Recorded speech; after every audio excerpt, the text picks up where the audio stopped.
So I'm going to begin by also announcing, I think I'm going to do non-fungible tokens. I think I'm dipping my toe in it, and I'm going to see what that's going to involve. It should be interesting. It should be frightening. I'm going to be very careful about it. In the meantime, let's see if I can make one right now. I mean, I've been making them out of art, thanks to Big Sleep, according to Lucid Reigns' folder. Much thanks. So I'm going to start this. This one is going to be Ernst Haeckel. Haeckel. Illustration of Stand Back Baby. I'm going to make non-fungible tokens. So,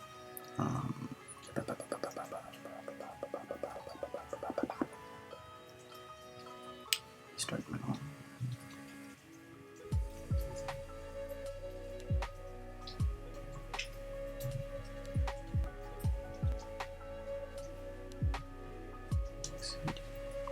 All right.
Not bad. Sorry, I'm just admiring this. All right. Okay, let's see if it can change. Can it change on its own so I don't have to like... Come on. You can do it on your own. I think that does it. Yeah, great. Awesome. Okay, starting it. Oh wait. Is it happening? Yes, it's happening. Okay, sorry, I thought I blinking on whether or not I did this. Okay. Good.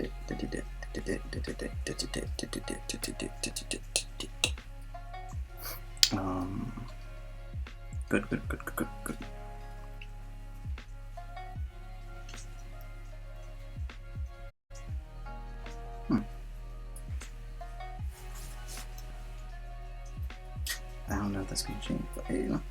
Okay, so what's back to this?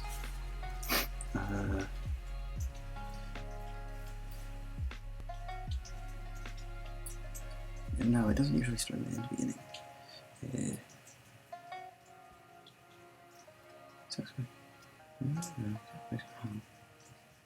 Okay, anyway.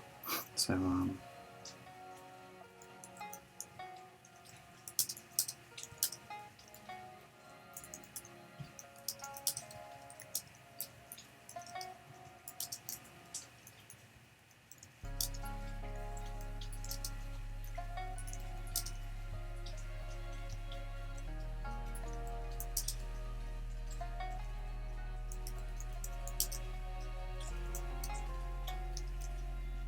in the contest.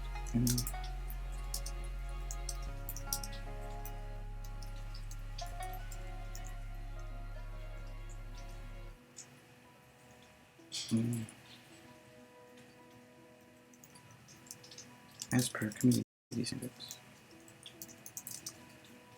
lewd things of unacceptable nature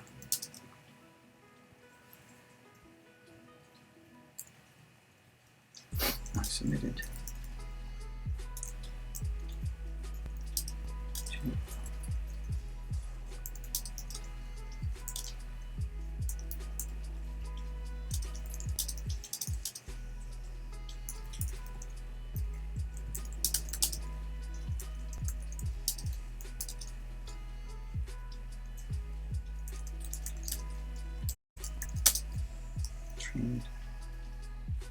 game people.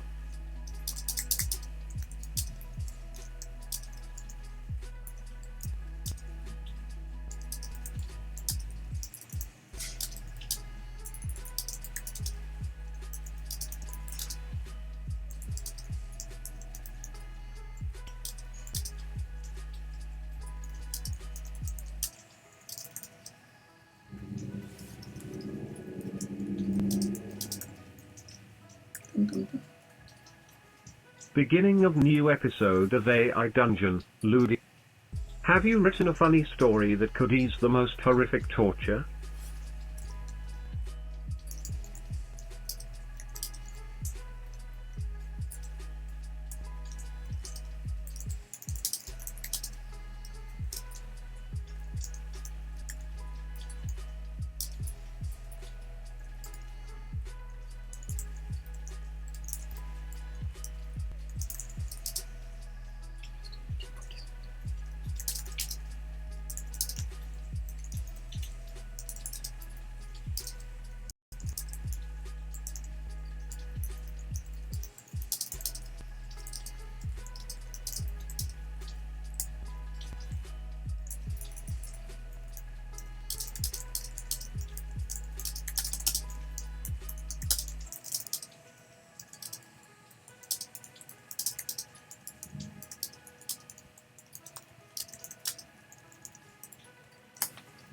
Haven't we all?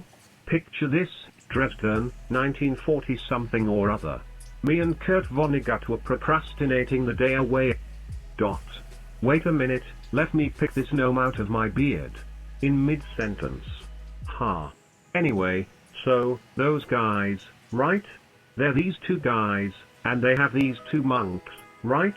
Just so we're all on the same page.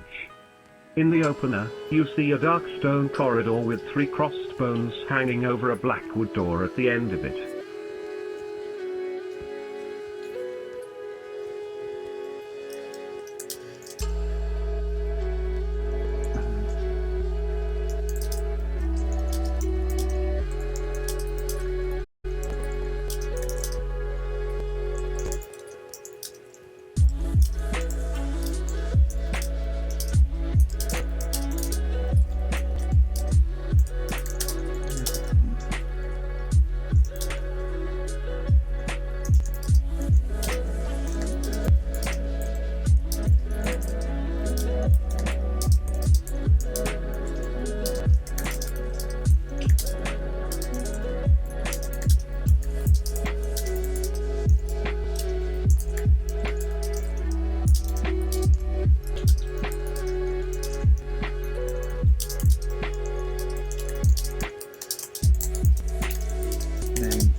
And another thing. And so they have this vow of silence, where every 10 years, nothing, until it's time to all gather for the every 10-year thing where they can speak for 1 hour. Gone. Then you see a Street Fighter Punch man, making a joke while pressing A, B and start but with physical blows, and the guy he's starting a can't punch back. It's funny in its own way. And so the other monk goes over to another spot, right? And years go by, nothing on vow of silence with this plan. Until 10 years later, gong, where's he going?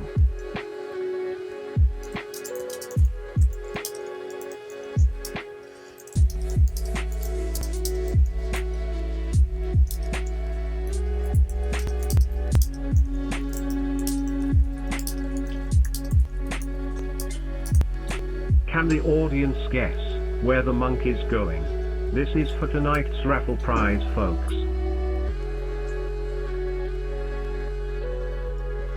Then the joke teller indicates that he may have sold his body in the past. The punchline is that his teeth fall out. Jokes illuminate human foibles by placing them in exaggerated contexts. They are not meant to give answers, only to explore various possibilities and extreme cases in the safety of one's own imagination. As military training depends on unreality, shouldn't it use jokes?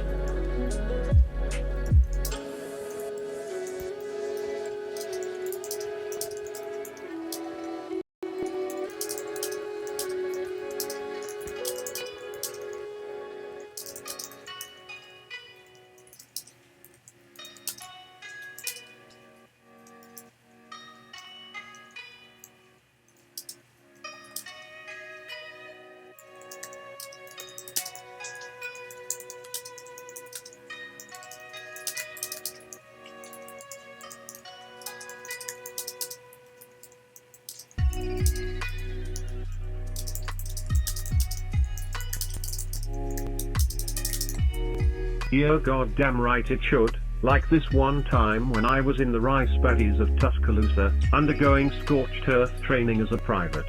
It was and that's it. Funny thing is, it's liberating to go from professional military to unemployed bum and have more fun than in my pallet phase of that horrible profession. Then you spend the time saving what honor one has left and write this drivel as your cover before you are shot like a common cur for making a mockery of war, making fun of the patriotic military spirit that holds citizens like you and me to burn down the village to save it.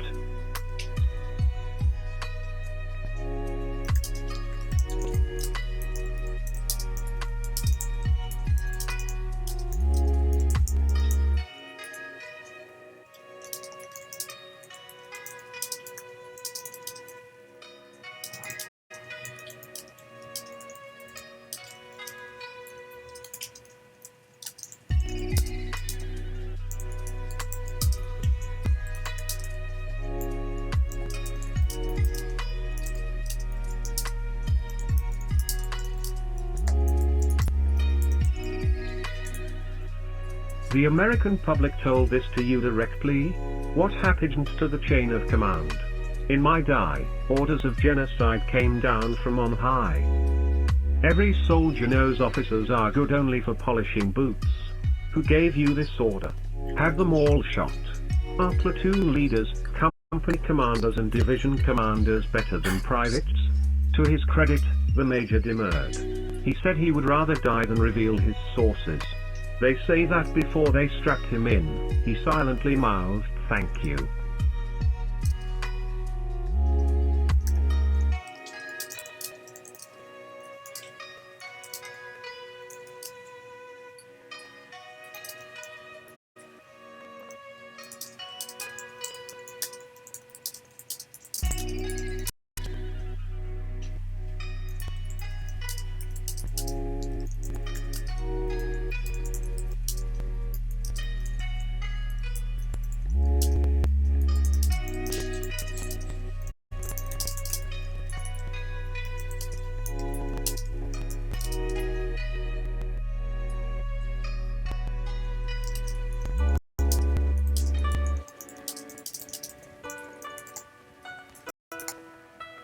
And then they shot his ass out of a rocket during one of the first launchings of American ballistic missiles for what was to become to the Cold War. A moment of silence for that. If a so-called civilized nation asks you stupid questions, insist on a mule plus a large pharmaceuticals supply of bananas and any other comically large request, they will humor you because bureaucratic oafs will hold on to the pretense that you are being honored as an interesting person, which makes it easier for some more pleasurable, hack journalism. Better yet, make them think they are conducting research.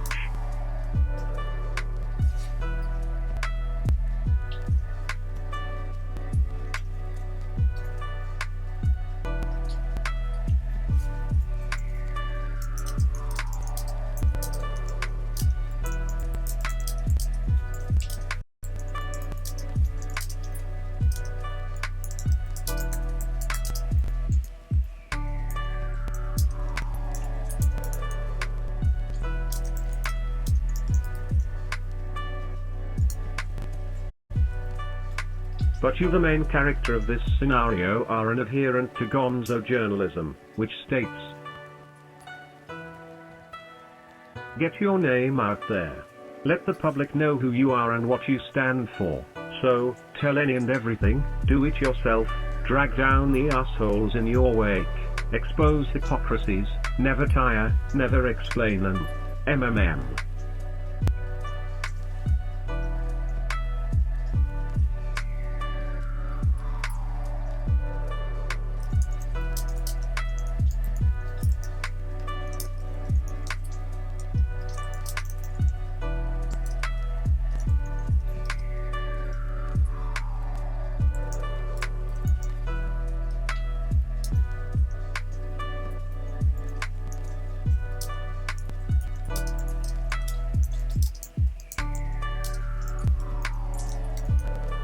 Friend of protagonist, what was that?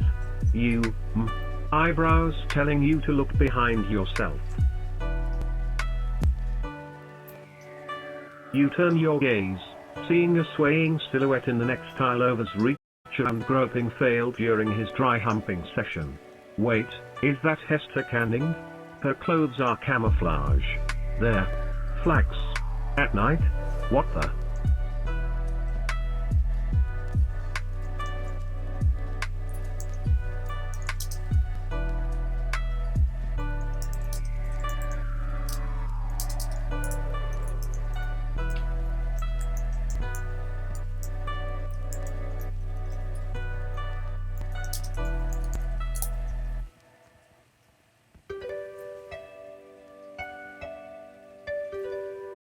Semaphore after sundown is a hooliganizer.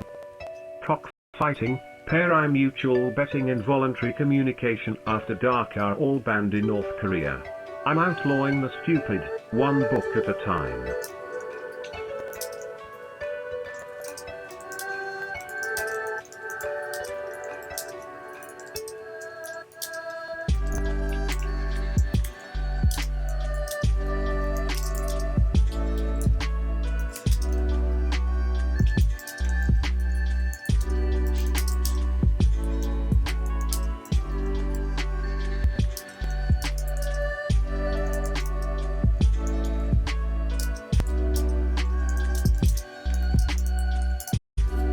But you must visit North Korea around Christmas, when the youth gift each other a sizable yield from the meth crop.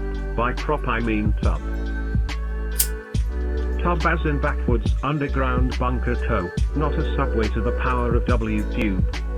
Tank provides an exception. Hooligan favors outlawing people talking about dumb shit. While cities have skyscrapers, mountainside bunkers are commonplace in the countryside. As the train passes by Lake Book of Creativity I, Alpha, you see authors airboating around the reproduction of William Shakespeare's birthplace, then arguing about proper italic formatting for 15 minutes.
Visit the person who's very sexy and preserving the type of English accent Shakespeare spoke with, which was something like West Virginian English of today. Talk to Elias Antonio and order him to go apple paring. Stealing pears is believed to keep the penis from shrinking. Get Elias a fair volume of Perot's website. If he can visit that 17th century web portal twice yearly, he might overcome his tragic fate worse than any described in Macbeth. The tragedy of does this sentence need quotes?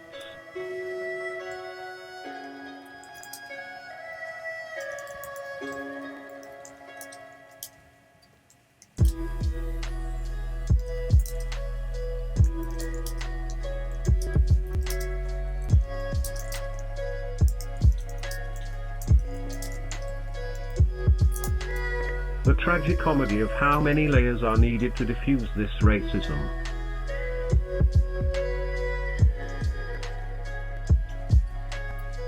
Arriving at Alpha-Rich Screenwriting University, you pass the noose. If I were tightening that with every gram of strength, how much would it tighten each second? Hooligan asks while setting up his new Galvin Profile 750 Mars writing machine at the kitchen table. At 6:46 p.m. Hooligan plays the Scissor Sisters' Mary.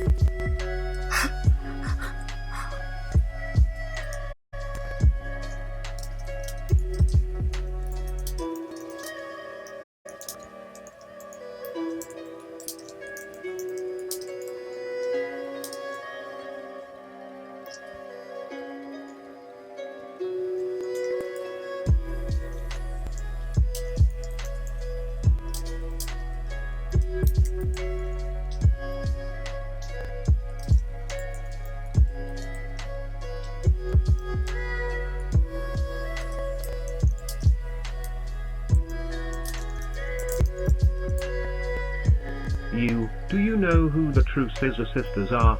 Rosario Dawson and Alexandria Ocasio-Cortez.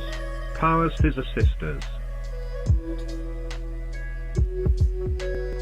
Call them. Hooligan, oh you cute and earnest squeaker, you uploaded that fancy how to vote ebook to your memory chip recently, didn't you? Cute and earnest? Kyle, if I may say so, you have passed being cute and even reached the part of your life where you can maintain a steady grip on things.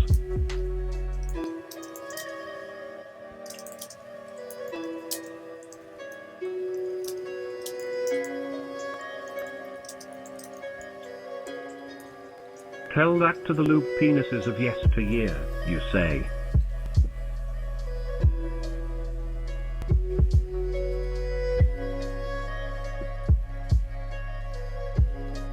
Also our Calibans are acting up. Tomorrow morning, I'll billet read them all the while. The next night you are in the library forever alone. More like library engineer. There's a page of minor maintenance to do on the railing. Every other one has the strings tied with perfect symmetry while the minor strings have asymmetrical ties of 3 different kinds.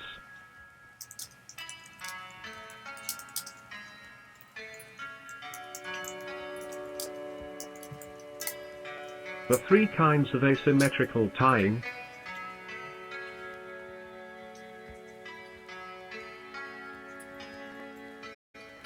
Left and right loop over and under, left loop over and right loop under, or right loop under and left loop over. Who in the field of library science notices this? You've always been able to make out the strings muffle a particular kind of music coming out of brand new sick transit Gloria, glory fades.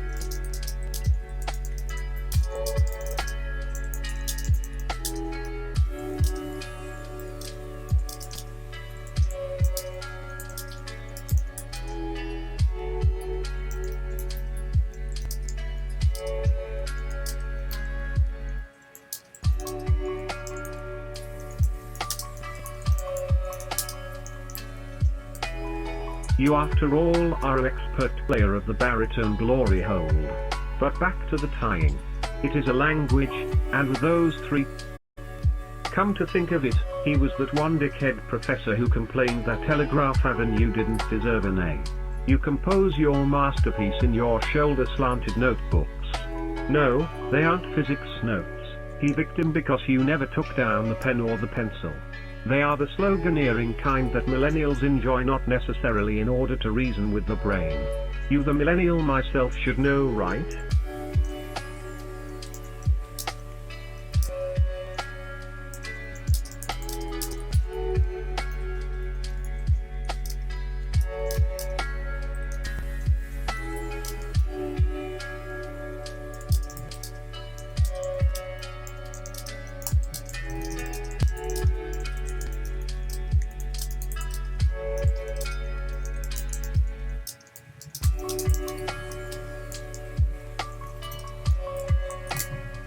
I'm older than a millennial, I'm a zennial, and thus I can never bond with the other generation when they talk generation shit at the bar. In order to truly bond they need to Sprite, cackle vodka or 3.2 beer mixed with some combination of and bright. Which they'll do after a certain amount of time spent attempting to prove that the new wine exists conditionally during office happy hours, mainly discussing ass back hair. But getting back to it, you write in them, and along the way decipher your writing while looking upon the redacted lipped writings of a fellow millennial. The guy from the other table.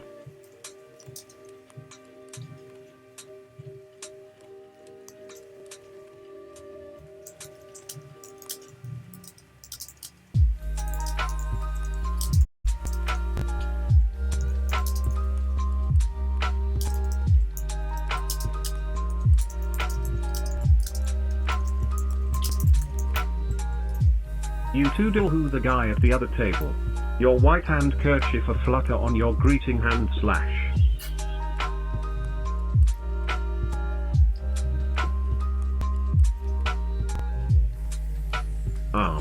Anyone sitting here? You ask all New York Itizenian like. Well, as far as you can tell, it seems like everyone is melting into an indistinguishable pot of weird-flavored individuals thanks to these goofy fuck-numbing fluorescent lights and the shitty architecture of this valley bottom.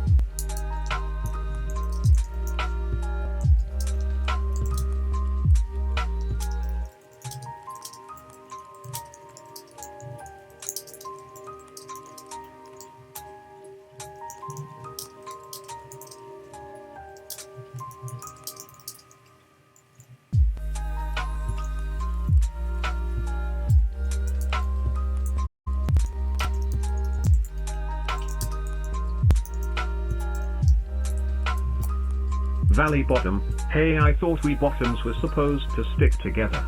And also be beyond the top/bottom essentialist bullshit. Sorry, I was channeling my superior trans-topical intellect. Moving along. The writing on this napkins is interesting, you muse out loud, and later write down, but that will happen in your imagination because you're a boring oldster now. Yeah, those are from my Chinese napkin sketchbook. Are there such things? Indeed there are, and funny you should find your own in this bar where everything is designed to look totally something else.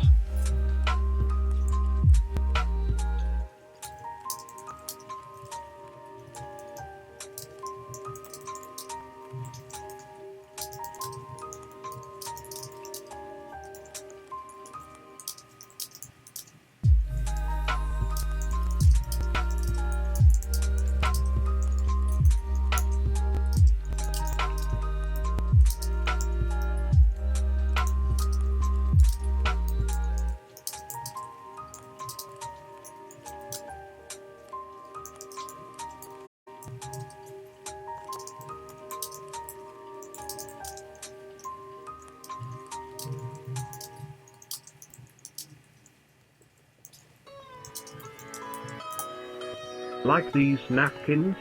They are actually the darts to that dartboard. And this beer, this is to store your weed. And this bartender, that's where I'm working? How quaint. No, it just means assimilation. It's happened everywhere else, why not the Stonewall York? You wish you are in some underground bar, drinking shitty beer and talking Vietnam and Baltimore club music with your other SF gate buddies now. Damn, make the apostrophe 90s the decade of disillusionment, satiate our humanitarianship. Seriously though, how do you maintain some sort of pride when you drink here?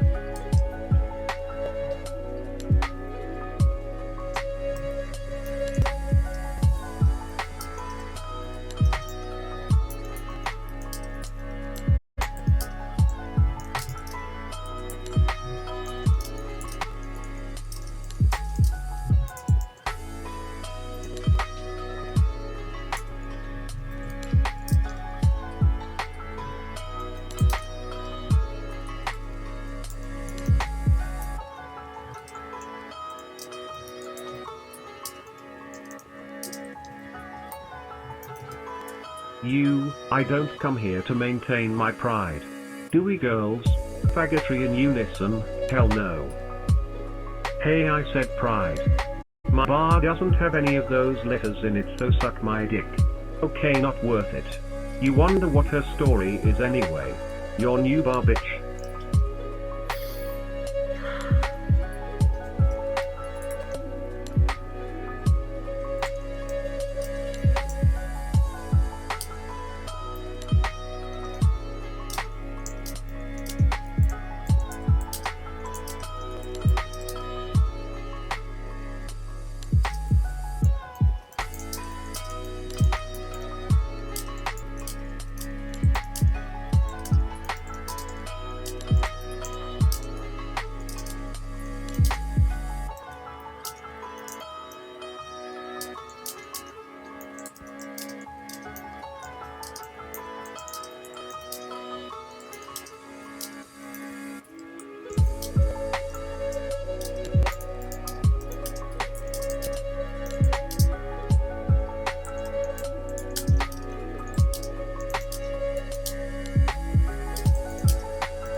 Valley Bottom, well, since your eyebrows are asking, I might as well spill. It's the tale you have heard before. Of a young queen locked in a dungeon all her young days in suburban Ohio. Wait. I'm a horrible failure who never amounted to anything, and the guy I loved doesn't love me anymore. Although, it's okay now since I met Jesus and he can wipe every single tear from my eye. The end. What? Arizona watering holes are like musical streets. He has a new one open somewhere every other day. This dusty town is in ruins.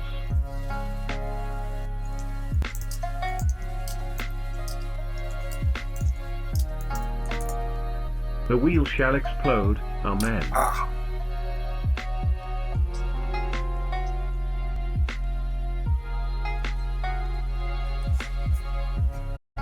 At this point an affectionate high five is shared with the two whores while Grover proceeds to talk shit by praising non-whores who haven't done anything detrimental to anyone, as usual. There's nothing else to it really. Start bouncing guys and whores out, though you try to treat them a little less roughly than Grover does, since it wouldn't do to have them getting pissed off at you and sick Mrs. Coyote on your ass.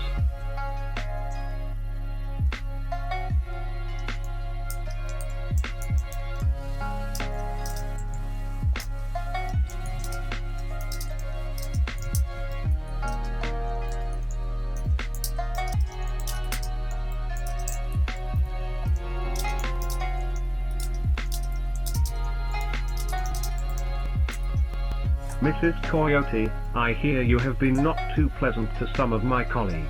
What say we have a chat out back? A lot of people over the years have been threatening to end you, and honestly, most of the time it just hits you as funny since they never lived a day in your shoes. But it looks like in this case, she has every reason to do so, and you would rather not let this sort of opportunity pass you by, no matter how tired you are getting of fighting.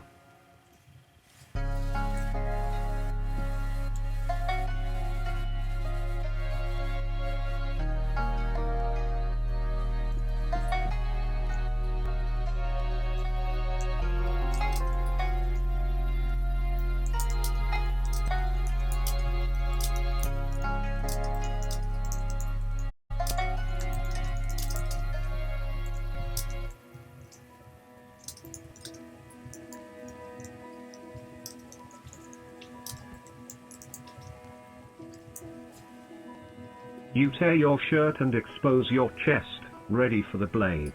Do your worst, Mrs. Coyote. Mrs. Coyote steps forward, but falters, then puts her knives back in their sheaths. Hold on, what if I call in some favors to get you proper paid work rather than just beat the shit out of you? You interested? You immediately drop your guard and think about it. Though not particularly well paid or anything, the idea of destroying yet another human's life for money seems particularly abhorrent for some reason lately.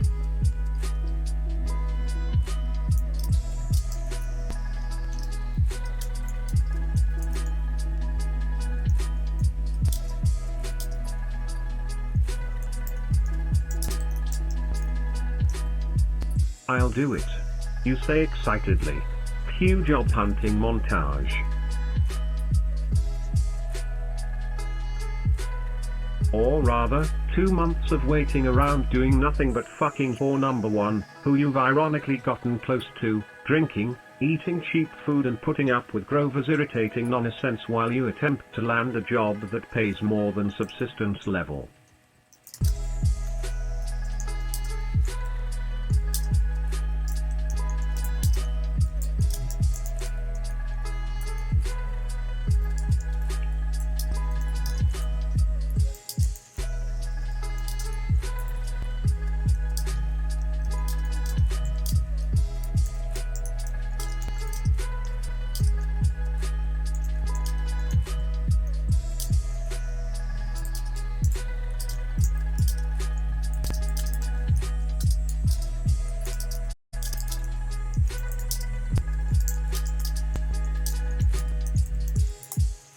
The favors involve thorough job and interview training while hopped up on dexedrine, which will help vacuum the city's living room and help you put on the right face to Mr. Employer. There's one potential boss in particular I vouch for, she says, shoving 2 small circles of white powder at you and a rolled up bill. If you do this man's job right, he'll definitely consider hiring you full time. She rolls her eyes, pulling the cop car to a halt in the back streets of Naples.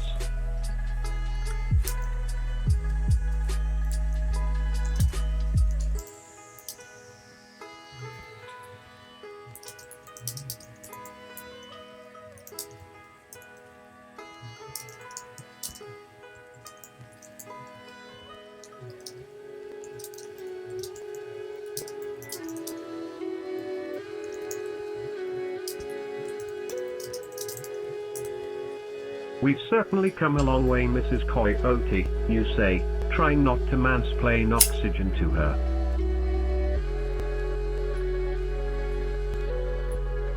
She silently snorts the powder through her upturned grill, tossing it back like a champ.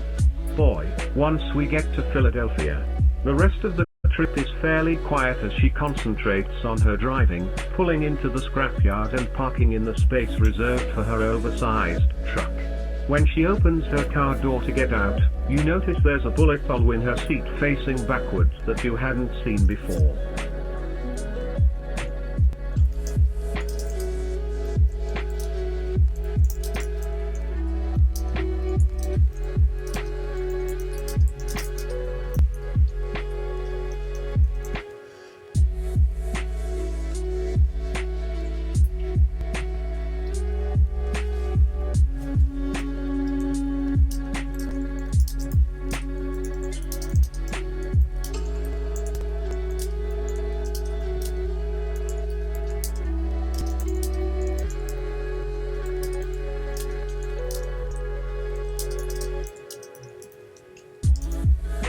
What's the story behind this? You say, pointing at the bullet hole. Did we get this during the 3 weeks we drove in circles on that cargo? That was the worst period of my life, and the back seats of our police cars aren't this equipped. She blushes madly, sputtering as she tries to respond. No. That was no backseat of my car. When I leave it parked somewhere, I always leave this just in case. That's not even a police issue, I just got 'em off the dark net. Well, should we get to work?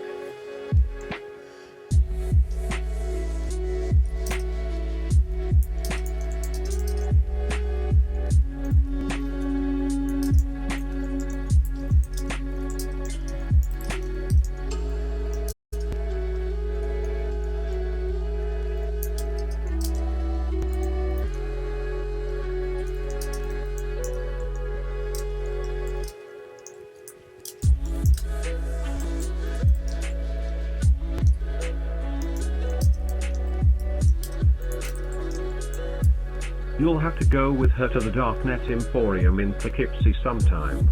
Such deals, much contraband. Do I have a choice?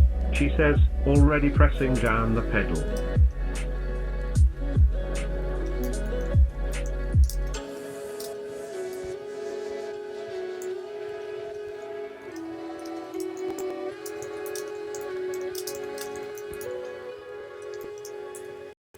Always, you say, except when you don't.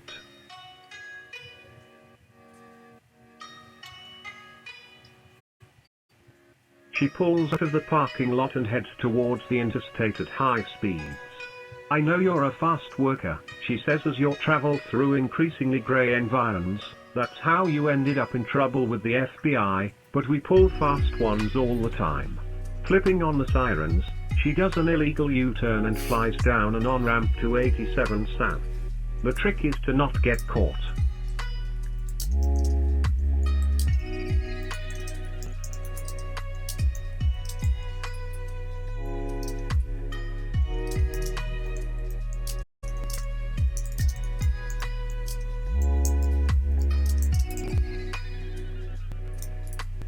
And to dump your identity as soon as it gets too much baggage attached to it.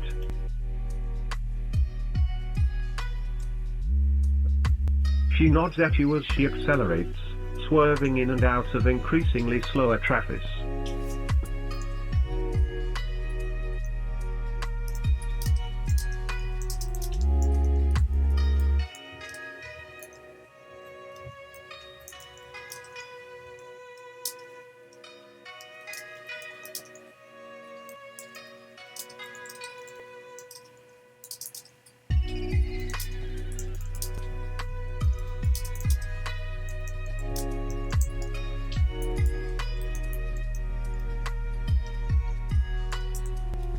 Look out for the traffic cops. I'm only 16, you don't want to be caught doing the human trafficking. What? You yell over the sound of her sirens. How'd I get from fleeing a rogue crime investigator to human trafficking? It's the same skill set that gets you there. She looks in the rearview mirror and yanks the wheel, barely missing a big rig.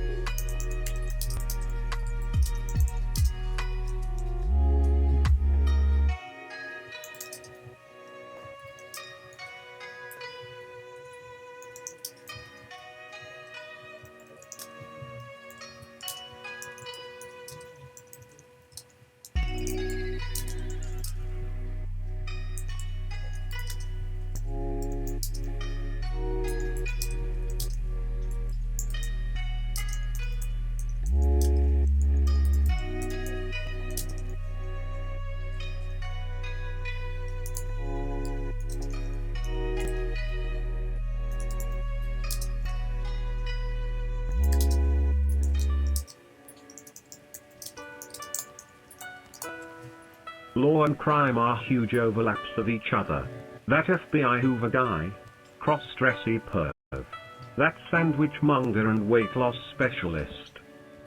Just as greedy, just as murderous, and a lot less competent. She starts humming as she drives, taking the long way from Queens to New York State. Tell me, she begins in a more conversational tone, toying with her pendant while keeping an eye on the traffic. Do you find all this still interesting? Our life of crime? You often catch a drifter. She says after a pause, it's the same all over.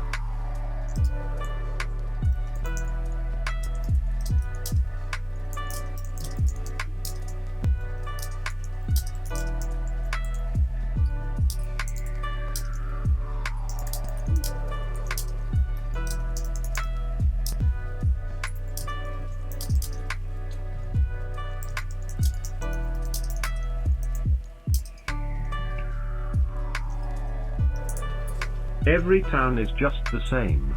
No need for travel much.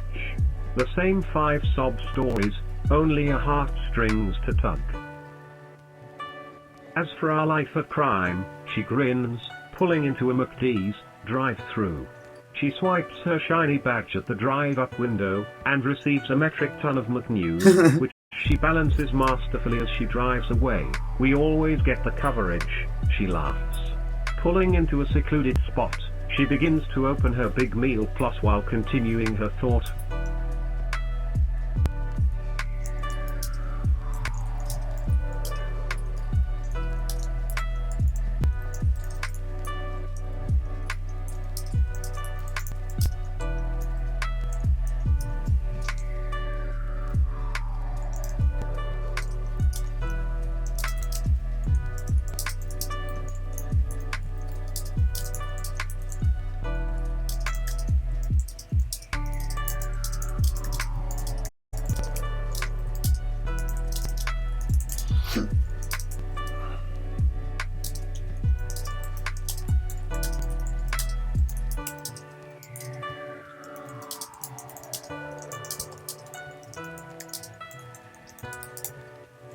Here read the McDispatch Plus for something juicy. There are ebbs and flows of compliance in this world. The key is to know when to. A clever girl's best friend is the press and the police. They're as shitty as each other, but they can also backfire when used properly. Right now we're in a flux, too small for the smug book of America, too big to be left out of Dutch or Swedish dental rankings either.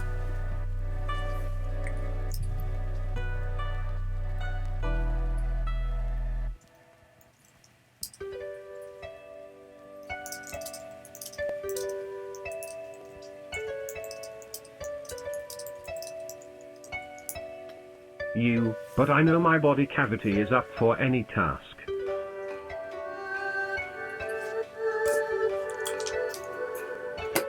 Isn't that known? She, haha, it's been a pleasure working with you, kid. You've proven yourself as a fine compatriot, despite some cynical things we say or do. Truly, they don't make him like, but you're not old enough to drink whiskey.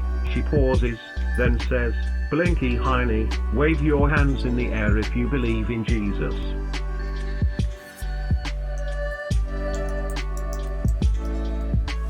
Crickets.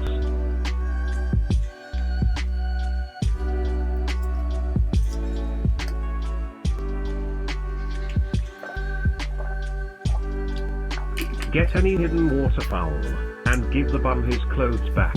The cops are coming soon and I think there's one undercover in this car.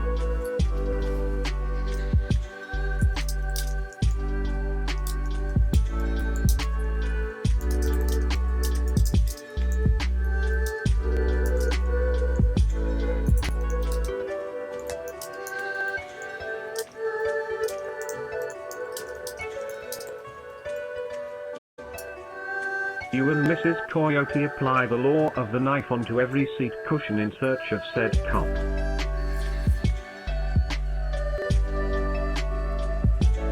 Despite avoiding earlier attention, the flailing arms of Coyote's mad grab sends a garbage pail on wheels into the patrolman's shin as he feigns a trip towards your car at the time.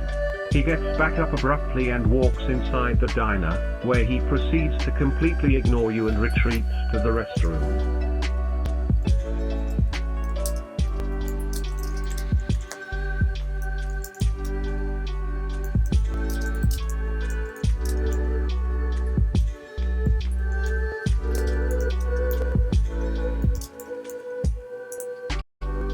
Follow him to the restroom and entrap him, but good.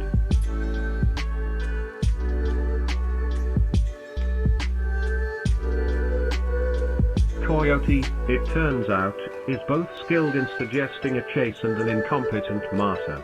Her fleeting touch on the undercover cop's shoulder makes him turn with less of a terrified yelp than an insulted hey, or get your hands off me, jag-off, upon which she uses her feminine ways and aggressive flirtation resume, claiming that he had elbowed her in the ribs when he turned around.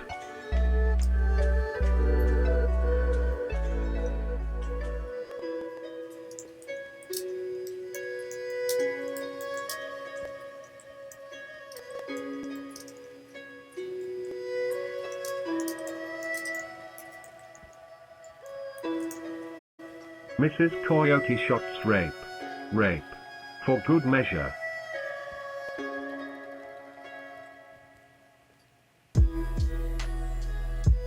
Fortunately for the cop's family, you had taken up the rear to launch any follow-up abuse to a sniveling paddy wagon escape, though you're now stranded here in Seattle.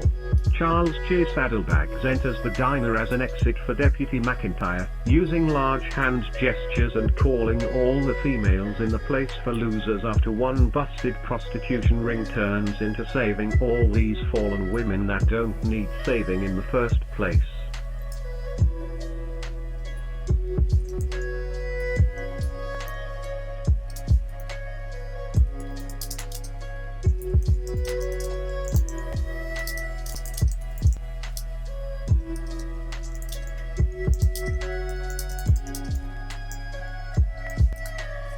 McIntyre mansplains the hymen to everyone in the diner.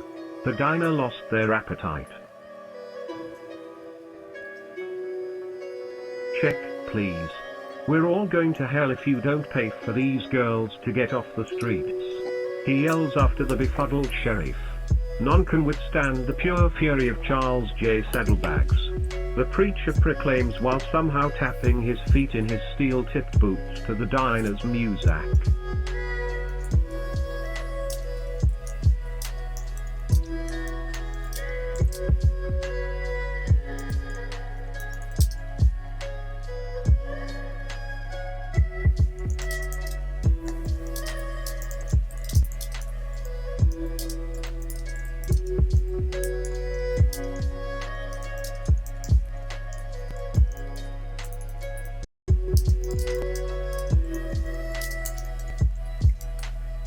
You, folks, these women are employed over the table and through the woods. They pay taxes. What streets are you talking about? We all want to go home, don't we? Clancy, listen to this fool. 3 of the 40 whores here were preteens and most of the others contracted the VD, including Sif. Melanie, we all contract diseases being shoved up bumholes in sewers. Where is you getting your dignity, Red? From a drug dealer papa stepdad and wife beating mama? What redneck lacks dignity?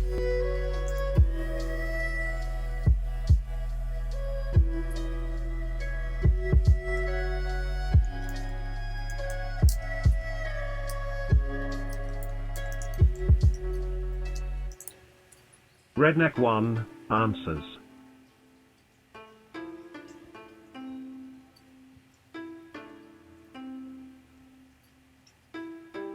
You gotta stop sweeping us all under the rug. I got hurt feelings for the first month in high school.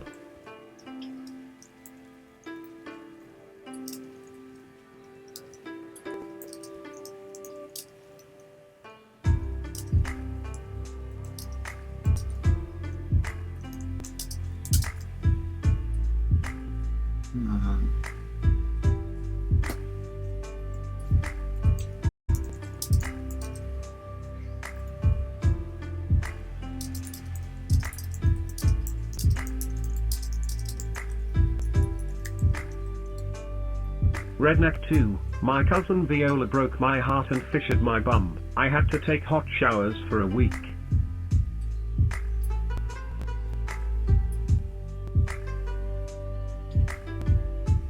Transsexual 1, that's okay, honey. You were extremely feminine and you looked like Drew Barrymore in Never Being. Redneck 3, 5-hour energy cures fatigue. Chapter 3, The Confederate Sniper. The first hitchhiker you pick up sticks out her puke inside the car. The smell of rust and rotten eggs is infected with stomach acid.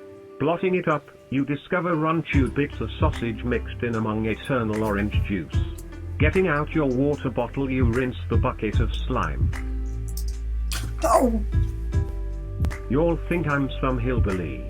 Well, the town I'm from has got hills and Billy Joel grew up 15 miles away AF. The stump rambles with the help of Dead and Stump Machine. At least you know for certain, Grace Gummer loves you. You can die happy now. You incinerate him. Perhaps one shouldn't plunge too deeply into pathos.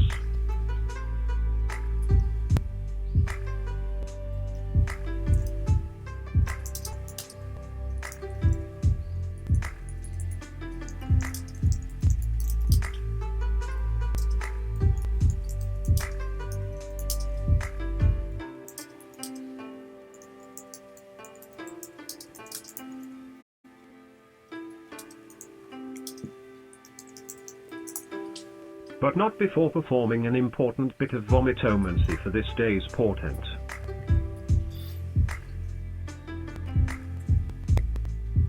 A conjoining of fair and air, the foul curse has failed to predict good fortune, but then no more does it prophesy ill fate. It comforts that tomorrow will be like today, nothing special, but then this is perhaps the most optimistic reaction, for tomorrow may always bring a day much worse.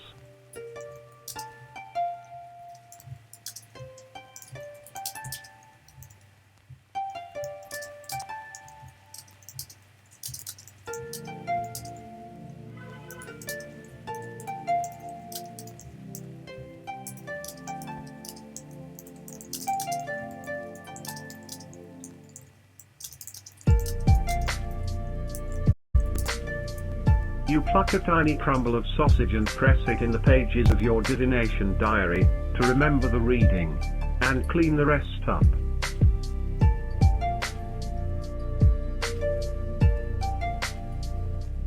The second hiker has been shot with a pistol through the head, above and behind the left eye. Death had come instantaneously, as such straight and narrow projectiles end lives in the fashion of turning off lights. Like all who die this way, his corpse harbored no corrosion of the body or fluids, like some other kind death, he took perfectly clean to the funeral.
You remember yourself, and your waking purpose. End scenario, you say, returning to your job at AI dungeon, Ella.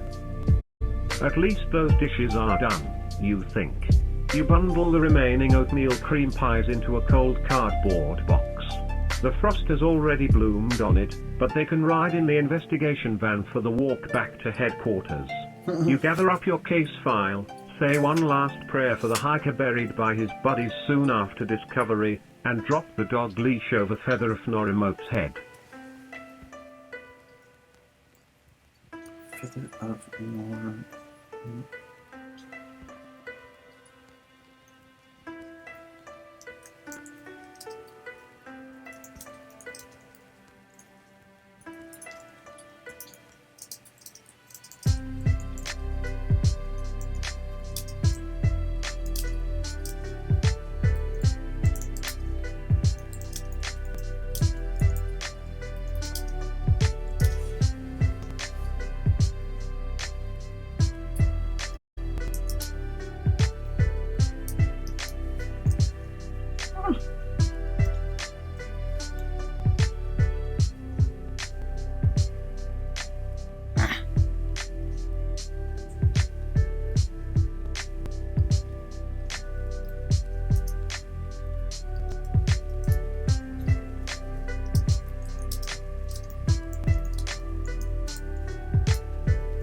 Attaboy, you say to your up, and you commute back home, scooping up Feather of Norimote spooks as they happen. I knew you'd come through, boy. Let's get these goodies up to the boss. No. No. Play with the holographic kitty. Come on, you little fucking. Or, you boned on the first try.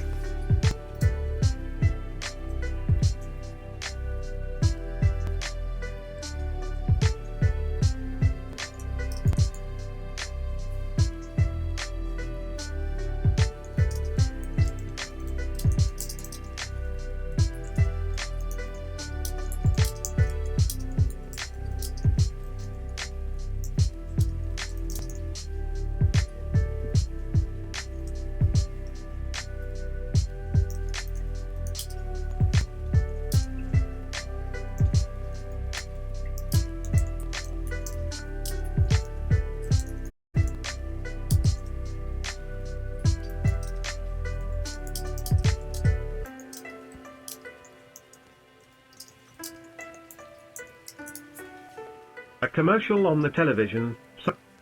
The book, every story, has come to a close.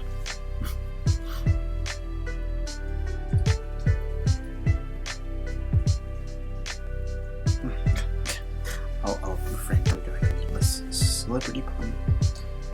So let's be done with this. Let's be done. Good night and good night. And I think that's going to be an NFT. I'll think of it.